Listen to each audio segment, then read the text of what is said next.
2024 paper number 1 maths गणिताचे काही examples बघूया. तर पहिलं गणित आहे 10 या त्रिकोणी संख्येनंतर क्रमाने येणाऱ्या 8व्या त्रिकोणी संख्येचा पाया विचारलेला आहे. ठीक, आपल्याला काय दिलेलं आहे? 10 ही एक त्रिकोणी संख्या दिलेली आहे. आता या त्रिकोणी संख्येनंतर जी कोणती 8वी त्रिकोणी संख्या येईल ना तिचा आपल्याला पाया विचारलेला आहे. ठीक आहे, आता त्रिकोणी संख्येचा पाया म्हणजे काय ते आधी आपण समजून घेऊया. आपण त्रिकोणी संख्या तयार कशा होतात ते बघूया. आता इथे 1 अधिक 2 केलं 3 आलं. हे 3 घेतलं इथं ठेवलं. 3 अधिक 2 नंतर 3 लिहिलं. 3 अधिक 3 6 आलं. ओके, हे 6 घेतलं. आता 3 नंतर काय येईल? 4 आलं. 6 अधिक 4 केलं 10 आलं. तर आपल्याला 10 या त्रिकोणी संख्येचा पाया विचारलेला आहे. तर आता मी हे जे 2 3 4 क्रमाने लिहित आहे 5, तर याला आपण त्रिकोणी संख्येचा पाया असं म्हणतो. ठीक आहे, तर मग आपला प्रश्न आहे 10 या त्रिकोणी संख्येचा पाया नंतर येणाऱ्या 8व्या त्रिकोणी संख्येचा पाया विचारलेला आहे. तर 10 या त्रिकोणी संख्येचा पाया आपल्याला 4 मिळालेला आहे. तर मग आता 4 नंतर येणारी 8वी संख्या कोणती? तर 4 नंतर येणारी 8वी संख्या बरोबर ती आहे 12.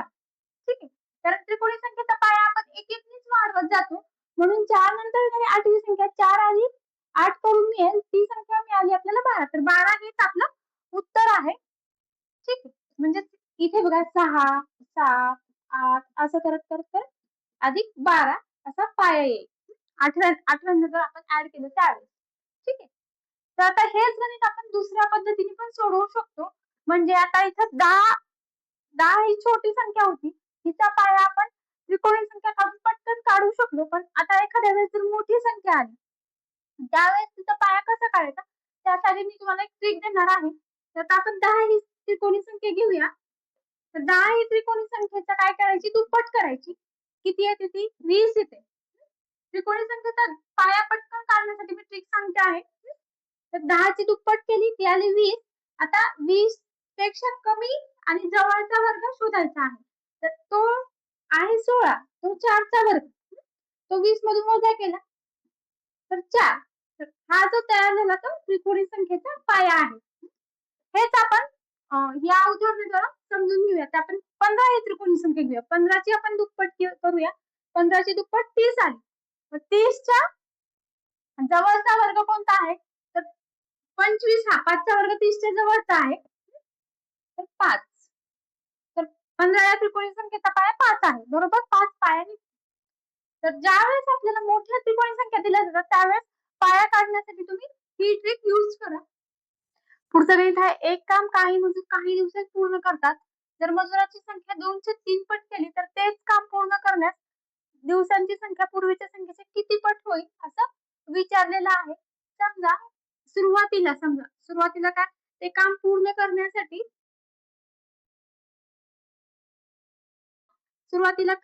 करण्यासाठी मजूर x लावले होते आणि काम पूर्ण करण्यासाठी y दिवस लागले होते असं आपण समजूया. मग आता हे जे गणित आहे ते व्यस्त प्रमाणाचं आहे. प्रमाण म्हणजे काय? आता ज्यावेळेस आपण मजुरांची संख्या वाढवतो त्यावेळेस कामाचे दिवस कमी होतात आणि मजुरांची संख्या कमी करतो त्यावेळेस दिवस वाढतात. म्हणजे एक वाढलं की दुसरं कमी होतं, दुसरं कमी झालं की पहिलं वाढतं. तर त्याला आपण व्यस्त प्रमाण असं म्हणतो. तर व्यस्त प्रमाणात ज्या दोन यांचा व्यस्त प्रमाण असतं त्यांचा गुणाकार स्थिर असतो. आता इथे मजूर आणि दिवसांचं व्यस्त प्रमाण आहे. तर मजूर आणि दिवसाची संख्या यांचा गुणाकार स्थिर राहतो. ठीक आहे, म्हणजे XY हे इथं स्थिर राहत असते यांचा गुणाकार. ठीक आहे, तर आता इथे बघा इथे काय केलं त्यांनी जर मजुरांची संख्या 2चे 3 पट केली. आता मजुरांची संख्या 2चे 3 कोणत्या पण संख्येचे आपण पट जर काढतो तर आपल्याला 6 ची 2चे 3 पट करायचे असेल तर 6 गुणिले 2चे 3 करतो आपण. 3 1 3 3 2 6. 6 ची 2चे 3 पट 4 येते. तसेच आपण x ची 2चे 3 पट म्हणजे 2चे 3 गुणिले x करूया. ते किती येतं? 2चे 3 x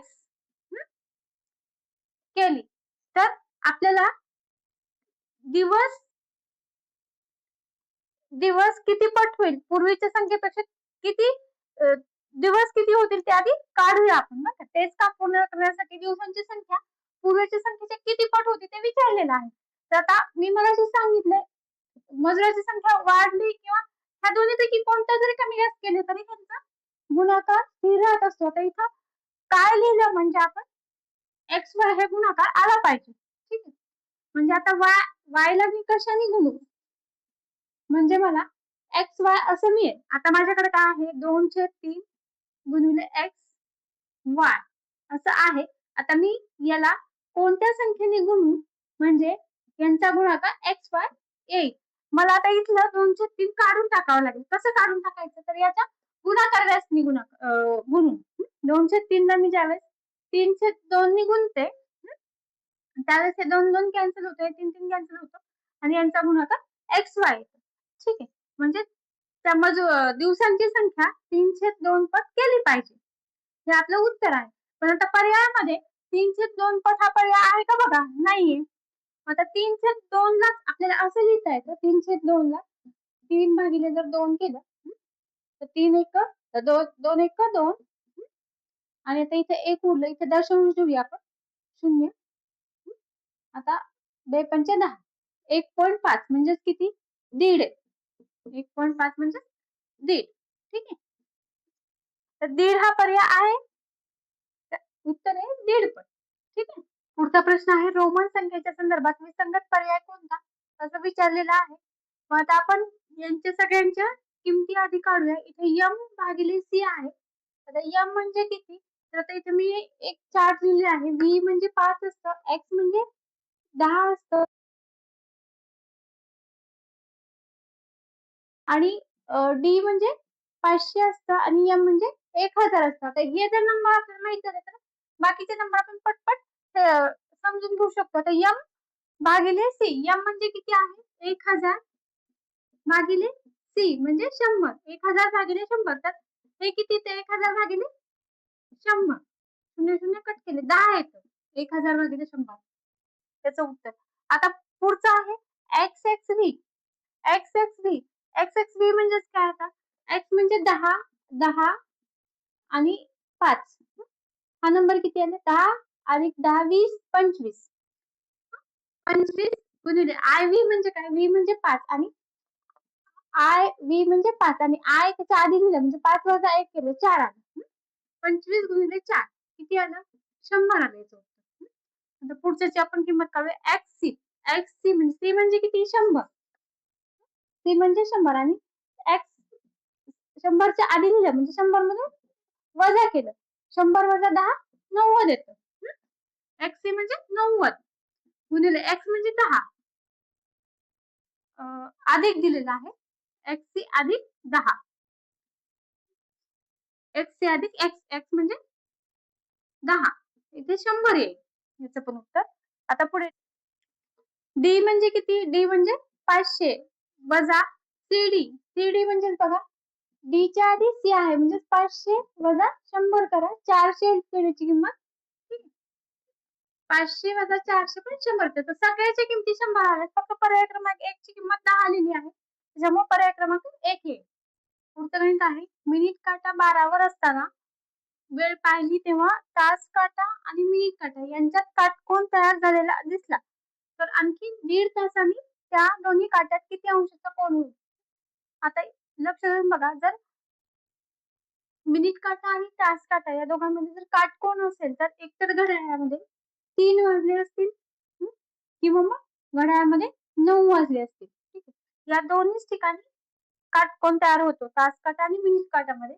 आपल्याला माहिती पूर्ण घड्याळ जे असतं ते 360 अंश मापाचं असतं कारण ते गोल तास काटे आणि मिनिट काटे फिरत असतात त्याच्यामुळे. आणि 12 ते 1 मध्ये 30 अंशाचा कोन असतो. प्रत्येक अंकामध्ये 30-30 अंशाचा कोन होत असतो. ठीक आहे, मग आता समजा आपण 3 वाजले असं धरूया. आता 3 नंतर 1.5 तास म्हणजे किती वाजले तर जवळजवळ 3 नंतर 1.5 तास म्हणजे 4:30 वाजले. ठीक आहे, हा तास काटा 4 वर असेल आणि मिनिट काटा 6 वर असेल. तर आता 4:30 वाजता किती अंशाचा कोन झाला असेल म्हणजे 4:30 ला बरोबर हा तास काटा आणि मिनिट काटा बरोबर इथं 4 आणि 5 च्या बरोबर मध्ये असेल. ठीक आहे, हा तास काटा किती अंशाचा कोन झाला असेल 4:30 वाजता. तर आता मग अशीच सांगितलं मी की दोन्ही याच्यामध्ये 30 अंशाचा कोन असतो. ठीक आहे. आणि हा जो आता तास काटा आहे तो बरोबर 4 आणि 5 च्या मध्ये आहे. म्हणजे हे 4 आणि 5 चा कोन पकडायचा हा 15 अंश पकडू आणि हा 5 आणि 6 चा 30 अंश. ठीक आहे. आणि 30 अधिक 15 अंश बरोबर 45 अंशाचा कोन तयार होईल. ठीक आहे. अजून 1.5 तासांनी घड्याळामध्ये पर्याय क्रमांक 2 येईल.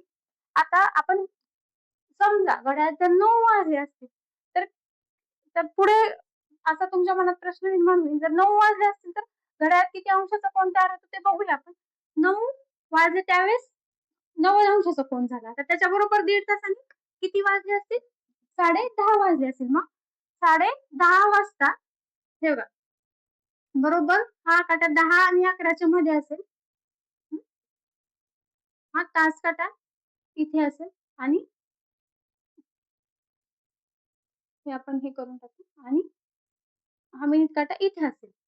मग आता इथे बघा हे 30 हे 30 हे 30 हे 30 आणि हे 30 3 एक 3 3 6 3 1 9 3 चौक 12 आणि हे 15 12 अधिक 15 म्हणजे 120 अधिक 15 5 3 135 अंश. तर 135 अंशाचा इथे पर्याय नाहीये. 135 अंशाचा पर्याय असता आणि 45 अंश तर आपण 135 अंश हा पर्याय निवडला असता. ठीक आहे. त्याच्यामुळे घड्याळात 3 वाजलेत असं समजून आपण उत्तर तयार केलं ते आलं 45 अंश.